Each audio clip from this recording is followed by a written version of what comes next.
শ্ৰেণীৰ ছাত্ৰ ছাত্ৰীসকলক স্বাগতম জনাইছোঁ। তোমালোকে চাই আছা শিক্ষাসাৰথী চেনেলৰ জৰিয়তে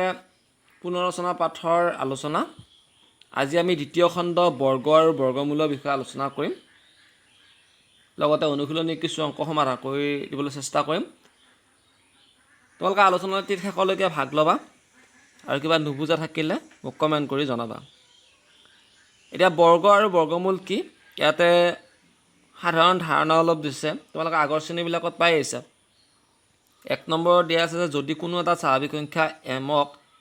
এন স্কুৱেৰ হিচাপে প্ৰকাশ কৰিব পাৰি, য'ত এনো এটা স্বাভাৱিক সংখ্যা, তেতিয়া এম এটা বৰ্গ সংখ্যা হ'ব। অৰ্থাৎ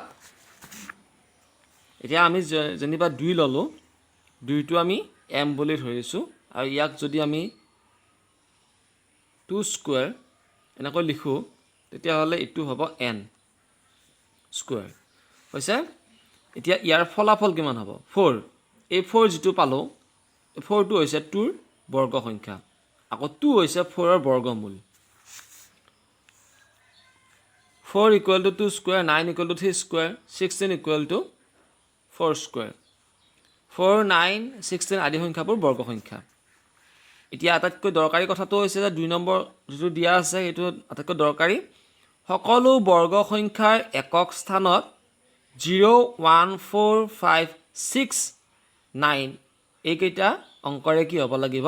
শেষ হ'ব লাগিব। তেতিয়াহে সি বৰ্গ সংখ্যা হ'ব। 0, 1, 4, 5, 6, 9 এইকেইটা অংকৰে আমি শেষ হোৱা সংখ্যাবোৰক বৰ্গ সংখ্যা হিচাপে নামকৰণ কৰিব পাৰিম। আৰু এটা কথা মনত ৰাখিবা, এইকেইটাৰ উপৰি যদি 2, 3, 7, 8 এইবোৰ থাকে, তেতিয়াহ'লে সেইকেইটা কি নহ'ব? বৰ্গ সংখ্যা নহ'ব। এইখিনিতে আকৌ যে অকল 0 থাকিলেহে বৰ্গ সংখ্যা হ'ব সেইটোও নহয়, তাক আমি দুটা একে মান পূৰণ কৰি পাব লাগিব। 3 নম্বৰটো দিয়া আছে বৰ্গ সংখ্যাৰ শেষত যুগ্ম সংখ্যক শূন্যহে থাকিব পাৰে। অৰ্থাৎ 10টো বৰ্গ সংখ্যা নহয়, কিন্তু 10টো বৰ্গ সংখ্যা এইকাৰণে নহ'ব কাৰণ ইয়াতে অকল এটা শূন্য আছে, অযুগ্ম সংখ্যক শূন্য আছে। যদি আৰু এটা শূন্য লগাই দিয়া হয়, তেতিয়া 100 হ'ব নহয়, 100ৰ বৰ্গমূল হ'ব 10। অৰ্থাৎ ইয়াক আমি লিখিব পাৰি 10 স্কুৱেৰ = 10। এইটো হৈছে 100ৰ বৰ্গমূল। গতিকে এটা কথা মনত ৰাখিবা যে এককৰ স্থানত শূন্য থাকিলেই নহ'ব, আৰু যুগ্ম সংখ্যক শূন্য থাকিলেহে আমি তাৰ বৰ্গমূল উলিয়াব পাৰিম বা তাক বৰ্গ সংখ্যা হিচাপে আমি নামকৰণ কৰিব পাৰিম। ইয়াত উদাহৰণ দিছে 10 স্কুৱেৰ = 100, 400 স্কুৱেৰ = 1,60,000। বৰ্গমূল বৰ্গৰ বিপৰীত প্ৰক্ৰিয়া। 4 নম্বৰত দিয়া আছে যে বৰ্গমূল বৰ্গৰ বিপৰীত প্ৰক্ৰিয়া। 7ৰ বৰ্গ 49 আৰু 49ৰ বৰ্গমূল 7। অৰ্থাৎ এৰ বৰ্গ b হ'লে bৰ বৰ্গমূল a হ'ব। 5 নম্বৰটোত দিয়া আছে প্ৰতিটো পূৰ্ণবৰ্গ সংখ্যাৰ দুটা বৰ্গমূল থাকে, এটা ধনাত্মক আনটো ঋণাত্মক, মান হিচাপে দুয়োটা সমান। যেনে 49ৰ বৰ্গমূল দুটা 7 আৰু -7, +7 আৰু -7। কোনো এটা সংখ্যাৰ ধনাত্মক বৰ্গমূলক ৰুট প্ৰতীকেৰে নিৰ্দেশ কৰা হয়। যেনে √4 = 2 -2 নহয়, √49 = 7 -7 নহয়। ইয়াত কেৱল ধনাত্মক বৰ্গমূলৰ কথাহে কোৱা হৈছে। এতিয়া মনত ৰাখিবা, ৰুট চিনটো আমি আগত বহুৱাই লৈ যদি এনেকৈ আগত যদি আমি প্লাছ মাইনাছ বহুৱাই লৈ 49 দি দিওঁ, ইয়াৰ ফলাফলটো আচলতে 7 ওলায়। আৰু কেতিয়াবা আমি ইয়াৰ দুটা ফলাফলো পাব পাৰোঁ, কেতিয়াবা বুলিয়ে নহয়, আৰু ইয়াৰ দুটা ফলাফলো পাব পাৰোঁ, 7 আৰু -7, কিন্তু আমি ইয়াক নধৰোঁ, আমি ধৰিম কাক? +7ক। তাৰপিছত 6 নম্বৰটোলৈকে। 6 নম্বৰটোত দিয়া আছে যে এনৰ বৰ্গ আৰু n+1ৰ বৰ্গৰ মাজত টুৱাইচ nটা স্বাভাৱিক সংখ্যা থাকে। যেনে 11 স্কুৱেৰ আৰু 12 স্কুৱেৰৰ মাজত 2 × 11 = 22টা স্বাভাৱিক সংখ্যা থাকিব। ইয়াতে 11 স্কুৱেৰ আৰু 12 স্কুৱেৰ, 11 স্কুৱেৰ মানে হৈছে কিমান? 121, আৰু 12 স্কুৱেৰ মানে 144। 144ৰ পৰা 121 মাইনাছ কৰি দিলে আমি 23 পাওঁ কিন্তু ইয়াৰে যিকোনো এটা আমি ধৰিব নালাগিব নধৰিলে আমাৰ কিমান হ'ব 22 হ'ব কিন্তু তাক আকৌ সহজ পদ্ধতি হৈছে যিহেতু 11 ইয়াত আছে ইয়াতে 2 বেছি আছে না নাই গতিকে এই 2 মানে 1 বেছি আছে কিন্তু ইয়াতে দহকীয়া মানতকৈ 2 বেছি আছে গতিকে 2 লগত 11 টো পূৰণ কৰিলে 22টা স্বাভাৱিক সংখ্যা আমি পাই যাম n ৰ বৰ্গ আৰু n+1 ৰ বৰ্গৰ মাজত টুৱাইছ nটা স্বাভাৱিক সংখ্যা থাকে ইয়াতে আৰু এটা কথা আছে টুৱাইছ nটা বুলি কৈছে নহয় না n ৰ মান কিমান আছিলে 11 আছিলে তেনেকৈ আমি চাব পাৰোঁ n ৰ মান 11 আছিলে গতিকে 11 ৰ লগত 2 পূৰণ কৰিলে 22 হ'ব এতিয়া আকৌ তোমালোকক যদি বেলেগ এটা দিয়া আছিলে বা 13 স্কোৱাৰ আৰু 14 স্কোৱাৰৰ মাজত কিমানটা স্বাভাৱিক সংখ্যা আছে তাক যদি উলিয়াব লগা হয় আমাৰ সূত্ৰটো আছিলে টুৱাইছ n ৰ মানটো ইয়াতে কিমান আছে 13 আৰু ইটো হৈছে n+1 ৰ মান গতিকে 2 * 13 হ'ল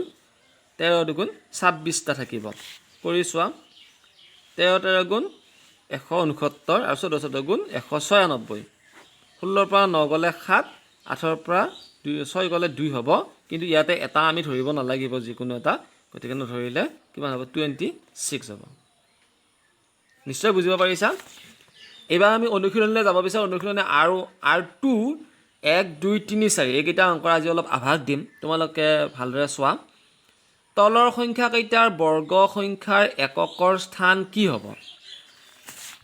অনুশীলনী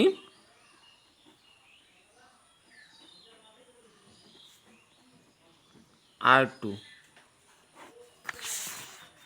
এতিয়া চোৱা ইয়াতে 4টা দিয়া আছে মই তোমালোকক শেষৰটোৱে কৈ দিব বিচাৰিছো এককৰ স্থান কি হ'ব বুলি কৈছে গতিকে এক বৰ্গ সংখ্যা তলৰ সংখ্যা কেইটা এই যিটা সংখ্যা দিয়া আছে এইকেইটাক আকৌ কি কৰিব লাগিব একে মানেৰে অৰ্থাৎ 2637 হওক আকৌ 2637 ৰে পূৰণ কৰিব লাগিব পূৰণ কৰিলে এককৰ স্থানৰ আমি অংকটো পাই যাম যে মই তোমালোকক কৰি দিছো চোৱা 2637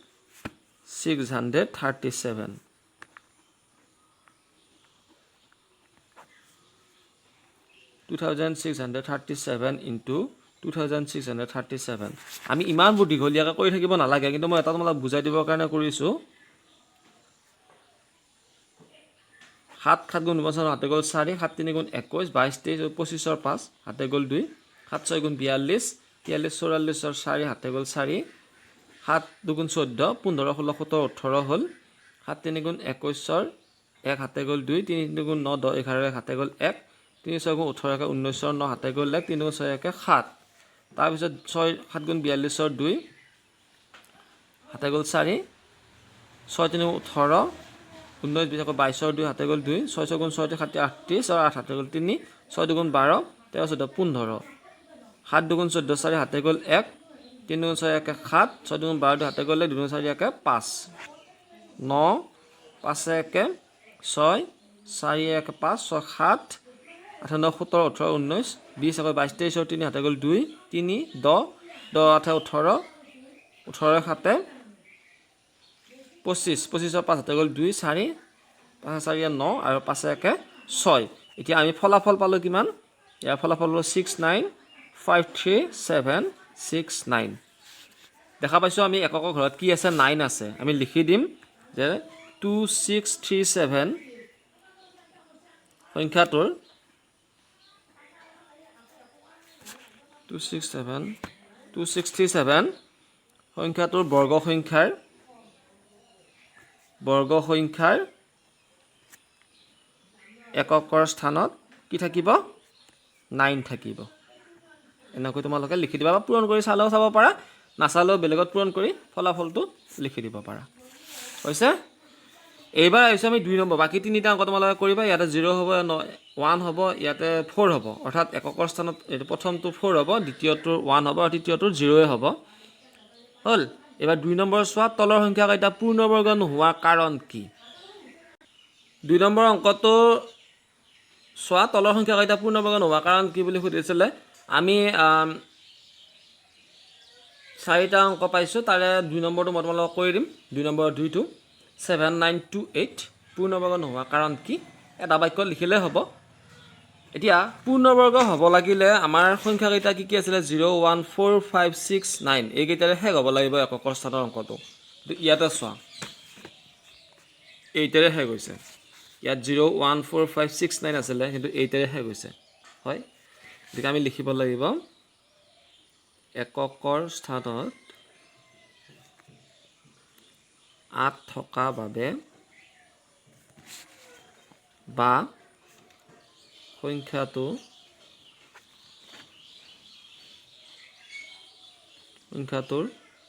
এককৰ স্থান 8ৰে শেষ হোৱাৰ কাৰণে কি নহয় পূৰ্ণবৰ্গ নহ'ব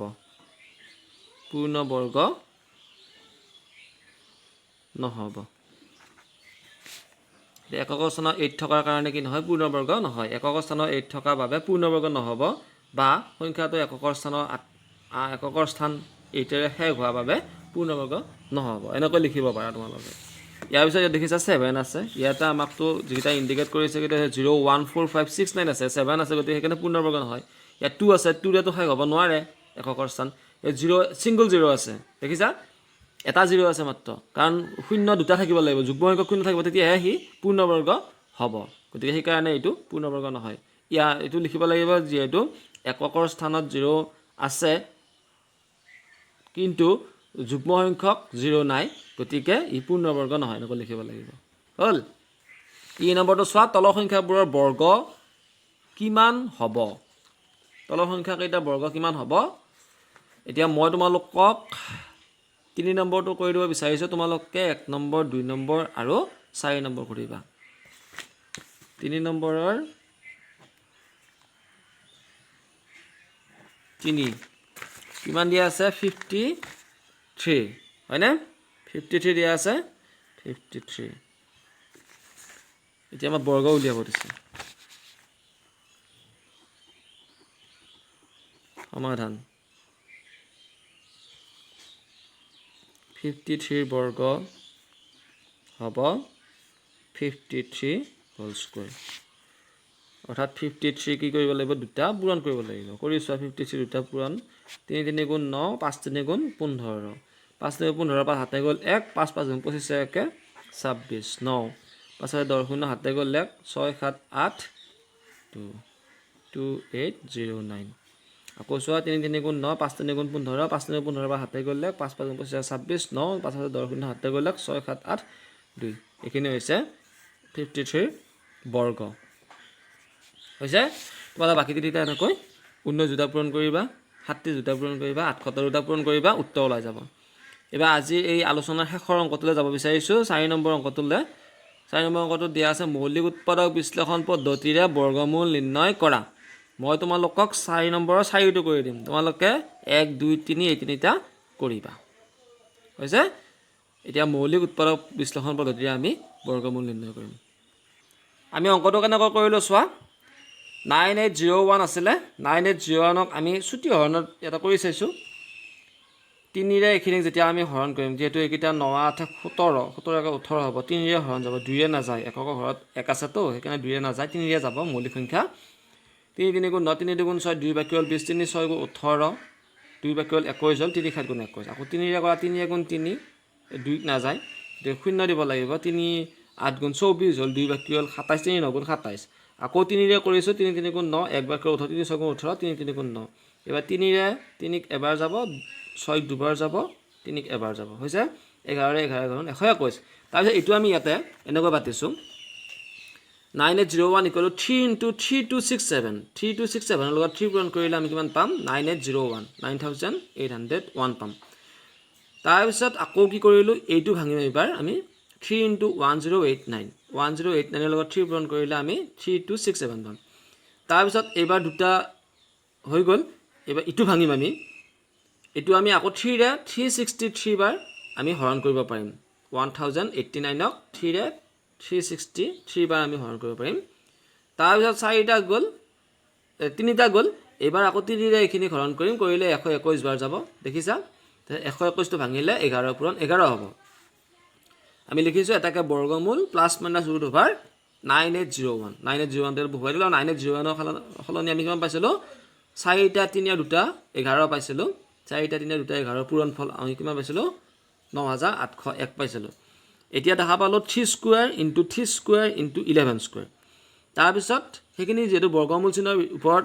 বৰ্গমূল চিহ্ন দেখা পাইছোঁ আমি এটা স্কুৱেৰ আছে ভিতৰত গতিকে গোটেইকেইটা স্কুৱেৰ আৰু বৰ্গমূল চিহ্নটো কটা গৈ কিমান হ'ল 3 ইনটু 3 ইনটু 11 হ'ল আৰু সেইকেইটা আমি পূৰণ কৰি দিয়াৰ লগে আমি পাম 3 3 গুণ 9 11 গুণ 99 প্লাছ মাইনাছ 99 হ'ব